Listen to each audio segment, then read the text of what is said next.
ช่องระฆังทองสวัสดีค่ะ คลิปนี้มาดูแนวทางมัดรวมฮานอยของเจนุกบารมีมหาเฮงนะคะ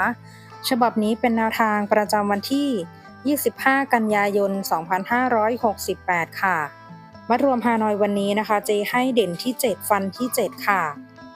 71 72 70 ตัวเน้น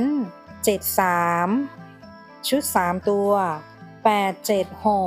แนวทางโดยเจนุกบารมีมหาเฮงค่ะ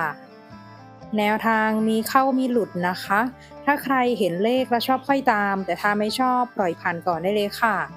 ฝากกดไลค์กดแชร์กดติดตามพร้อมกดกระดิ่งแจ้งเตือน